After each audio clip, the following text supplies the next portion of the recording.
Bienvenidos a Historia Viva TV. Como referíamos en programas anteriores, la Junta de Gobierno que se instala en Caracas a partir de 1810 hace su intento de convidar a las restantes provincias de la Capitanía General para que se sumasen a este proyecto caraqueño. La Junta Pro Defensa de los Derechos de Fernando VII poco a poco va a dar paso a una Junta de Gobierno y al año siguiente, en 1811, a la convocatoria de un Congreso Nacional. Las elecciones para dicho Congreso se realizaron a finales del año 10 y ese Congreso Nacional se reunió acá con la participación de todas las provincias, exceptuando, como ya fue dicho en su oportunidad, las autoridades de la provincia de Guayana, de Maracaibo y de la ciudad de Coro, que optaron por la regencia, dicho de otra manera, por seguir pues bajo la monarquía española. Esas elecciones dieron como resultado la nominación de 44 diputados que iban a participar en dicho Congreso. Es interesante conocer su composición por provincias. La provincia de Caracas llevó 24 diputados, de 44, es decir, el 54,5%. La provincia de Barcelona, 3 diputados, la provincia de Cumaná, 4 diputados, la de Mérida, 2 diputados, Trujillo, 1 diputado, Margarita, 1 diputado y Barinas, 9 diputados.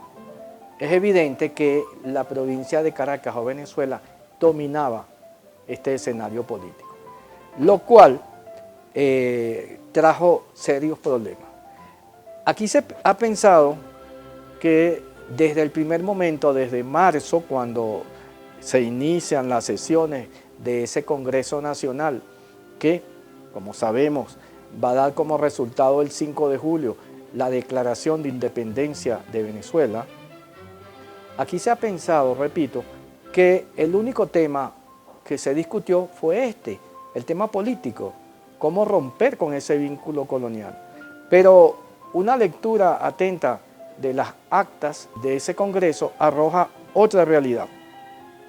¿Cuál realidad? Bueno, que una buena parte de ese tiempo se gastó en ver cómo se dividía la provincia de Caracas o Venezuela, quitarle la condición de capitalidad a Santiago de León de Caracas. No fue agradable para el resto de las provincias tener esta supremacía caraqueña. Realmente se pudiera pensar que Barinas, para poner un ejemplo, o Barcelona, no vieron con simpatía pues, el salir del rey para tener entonces como árbitro Caracas, la provincia de Caracas y su capital, Santiago de León. Otro asunto que se discutió en el Congreso fue el establecimiento del régimen federal para la nueva república que se iba a crear. Las antiguas provincias prácticamente querían continuar con su autonomía, su libertad, su independencia. Estas provincias descansaban, como ya lo hemos dicho tantas veces, prácticamente en su poder municipal y estaban celosas de guardar sus fueros, sus privilegios. Al final, la primera constitución que se da la hoy llamada República de Venezuela, de las 26 que hemos tenido en nuestra accidentada vida política, sancionó el régimen federal. Así, a grosso modo, uno pudiera decir que se confundió ese régimen federal con la autonomía de estas entidades o provincias. Y hay algo en lo que me quiero detener. Esa república que nace en 1811 va a tener una vida bastante efímera.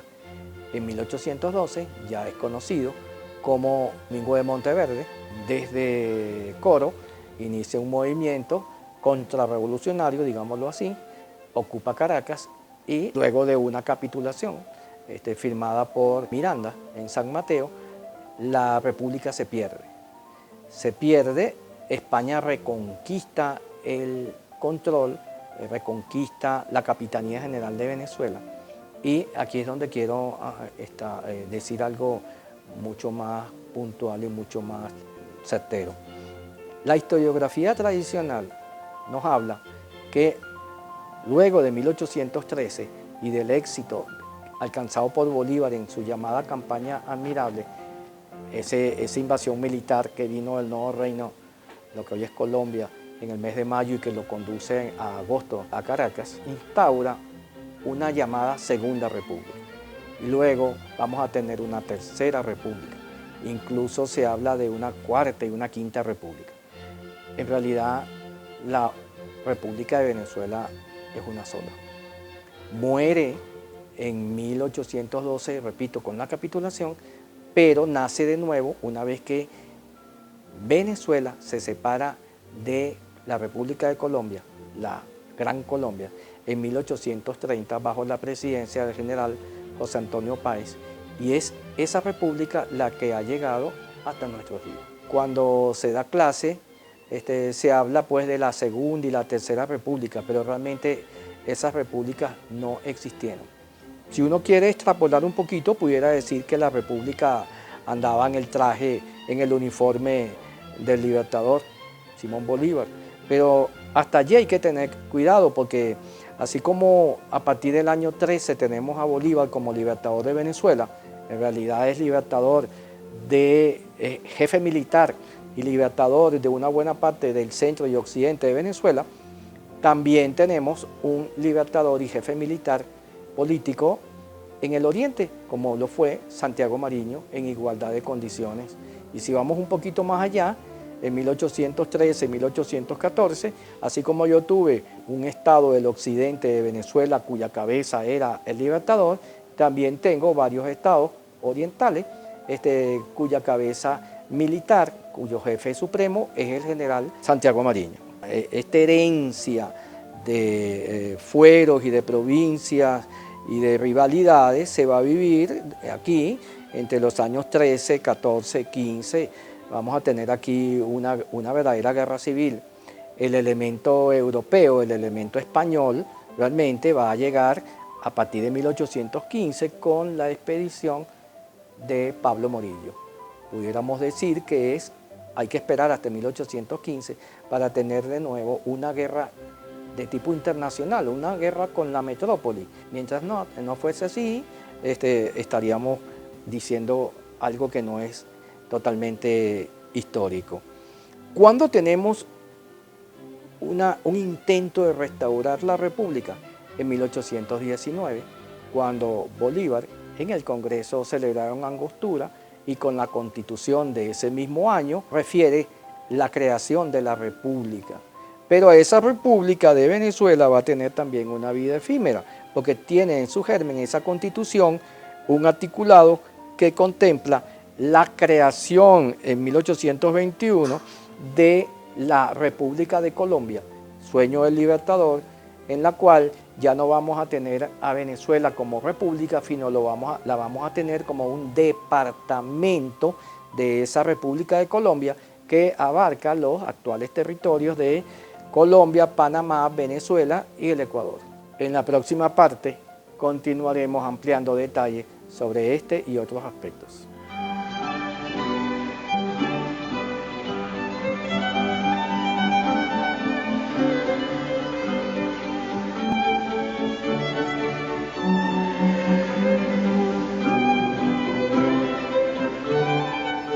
Como decíamos en el segmento anterior, a partir de 1830 es cuando yo tengo de nuevo la república, el sistema republicano en Venezuela.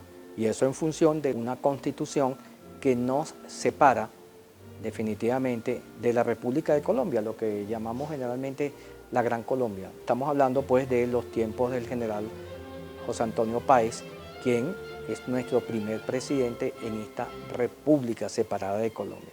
El territorio, según la Constitución de 1830, es el mismo que tuvimos cuando fuimos Capitanía General en 1777, pero agregamos dos nuevas provincias, Apure y Guayana.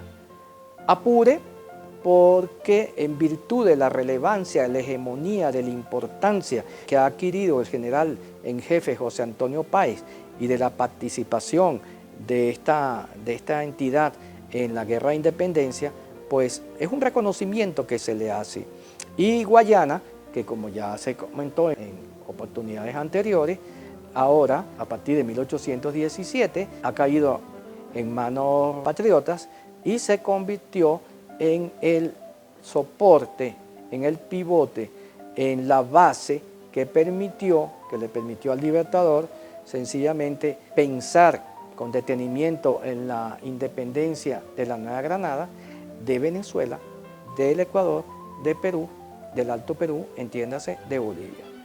Con sus recursos, con la llegada de tropas inglesas, de casas comerciales, teniendo al Orinoco como frontera natural.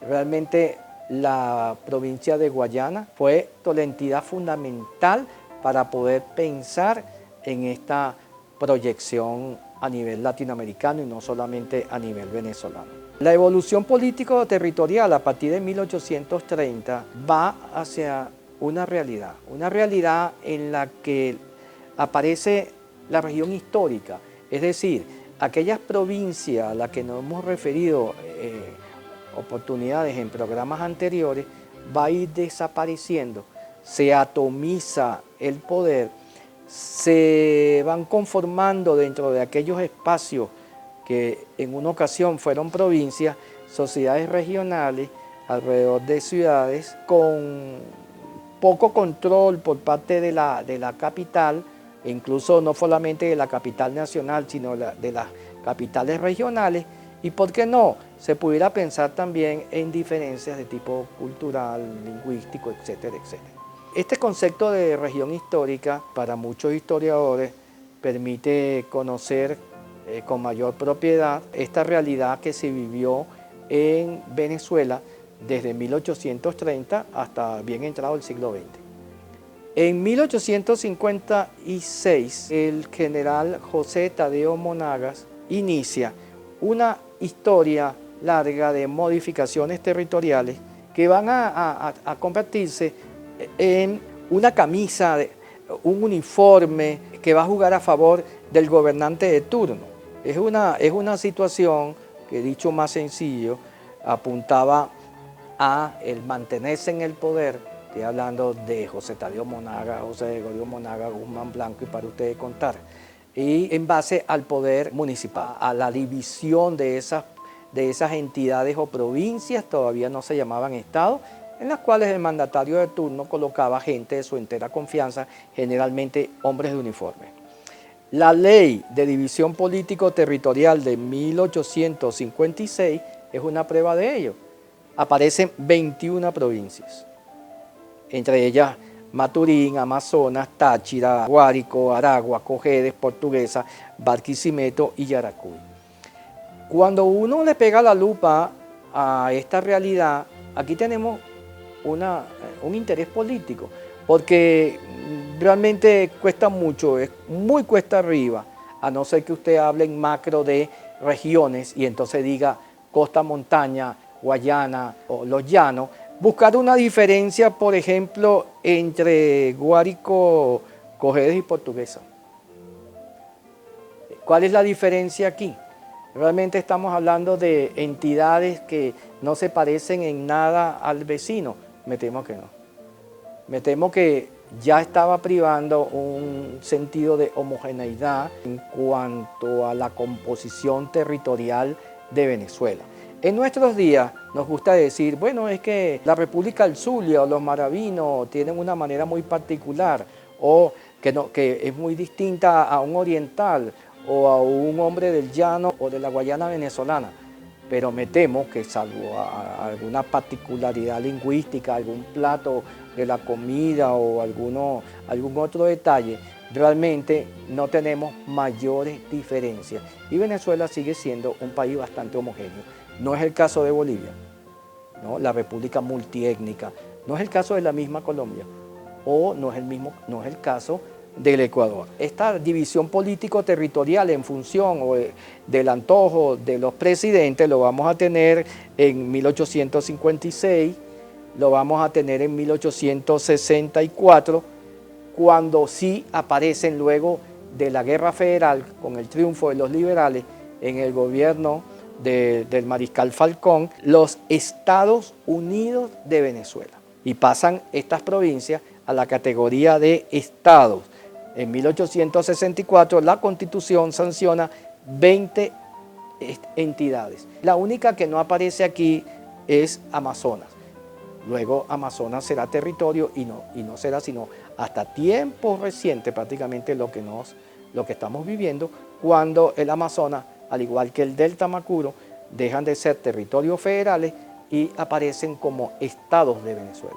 En el próximo segmento continuaremos hablando sobre esta historia territorial de Venezuela en el siglo XIX.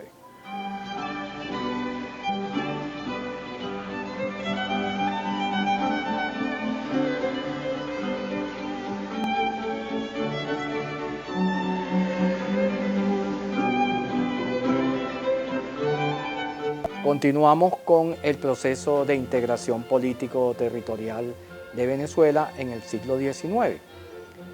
Luego de la Guerra Federal, sancionada la Constitución de 1864, aparecemos ante el mundo como Estados Unidos de Venezuela. Las provincias ya dejan de llamarse así, ahora son estados.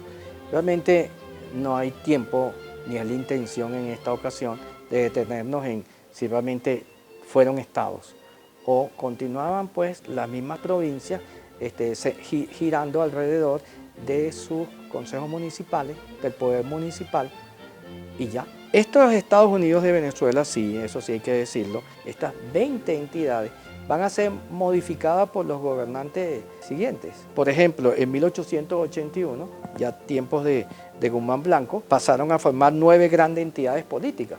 Agrupaba yo los estados y entonces tenía 9 entidades mayores, muchas veces hasta con el nombre del gobernante de turno. Y por supuesto, en manos militares generalmente, ¿no? Yo puedo decir que para finales del siglo XIX yo tengo un federalismo, Estados Unidos de Venezuela, centralizado desde Caracas. Suena difícil, pero esa es la realidad, esa fue la práctica. Un federalismo nominal, pero el centralismo se ejerce desde Caracas. Ese centralismo va a estar presente pues, en 1899, hasta 1899, con el presidente Ignacio Andrade. Ignacio Andrade, mediante un acuerdo, va a restablecer los 20 estados que tuvimos en la Constitución posterior a la Guerra Federal en 1864. Pero aquí ocurre algo importante. En 1899 llegan al poder desde la provincia más alejada de Caracas, desde la provincia que no tenía casi vinculaciones con Caracas, entiéndase, del Táchira, una entidad, un estado que tenía, por supuesto, vinculaciones y tiene mayores y totales con lo que hoy llamamos la República de Colombia. Bueno, vamos a tener entonces a Cipriano Castro, al general Cipriano Castro, acompañado de Juan Vicente Gómez, que van a venir con la Revolución Liberal Restauradora y en una campaña que para muchos es admirable también, como la del Libertador del año 13, van a llegar a Caracas para quedarse. Es lo que llamamos la hegemonía andina. Yo prefiero llamarla hegemonía tachirense, porque es el Táchira realmente quien impone su fiat, sus condiciones en la política venezolana desde Cipriano Castro, Juan Vicente Gómez, Eleazar López Contreras, Isaías Medina Angarita. ¿Y por qué no? Aunque ya no corresponde a esta revolución ni vino el gobernante que voy a mencionar con la Revolución Liberal Restauradora, pero tachirense también fue el general Marcos Pérez Jiménez. ¿Sí? E incluso en la vida civil tachirense fue también Carlos Andrés Pérez, fue presidente de la República en 2 oportunidades, y tachirense fue también el doctor Ramón J. Velázquez. Y de alguna manera vinculado a la zona andina, Hugo Chávez Frías, que es de Barinas, es decir, de las faldas de la cordillera andina. Pero a donde quiero llegar es que al llegar los andinos, llegó pues lo que yo he titulado la rueda de la bicicleta. Aquí hay un eje central el eje central es el gobernante, entiéndase, Castro o Gómez, que va a disponer de recursos, que va a disponer de, que va a construir carreteras que por primera vez van a comunicar a todo el territorio nacional, que se van a dar la tarea de crear un ejército profesional, como no lo tuvimos antes, un ejército nacional, y que van a colocar en los puestos, en cualquier puesto, por muy sencillo que fuera, de la administración pública nacional, a un tachirense de su entera confianza. El eje sería el gobernante establecido en Caracas o en Maracay, como hizo el general Gómez. Las ruedas de la bicicleta comunican con la rueda como tal, que sería el resto del país. Y entonces vamos a tener esa figura del andino, que es el jefe civil, que es el jefe militar. En este momento que estoy conversando con ustedes, estoy pensando en Ño Pernalete, el célebre gobernante de la novela Doña Bárbara de Rómulo Gallego. Esta situación nos lleva a lo siguiente: la integración político-territorial de Venezuela se debe a la provincia hizo a la nación, y hay que esperar al siglo XX, a comienzos del siglo XX, y hay que soportar los 27 años de la dictadura de Juan Vicente Gómez para que yo entonces concluya un proceso de integración que se inició con las capitulaciones genésicas y particularmente con la de Margarita en 1525. No puedo olvidar en esta ocasión algo que es fundamental. A pesar de todos estos vaivenes, de esta historia tan complicada, tan irregular, en donde yo modifico las entidades, llámelas provincias o estados, en función de los intereses de turno, aquí hubo una institución que se mantuvo como la columna vertebral de todo este proceso, y fue el municipio, el Consejo Municipal. Y eso prácticamente ha llegado casi hasta nuestros días. Pudiera decir que hasta hace unos 20 años de los días que nos toca vivir en este momento. En un próximo programa continuaremos con esta historia de Venezuela del siglo XIX.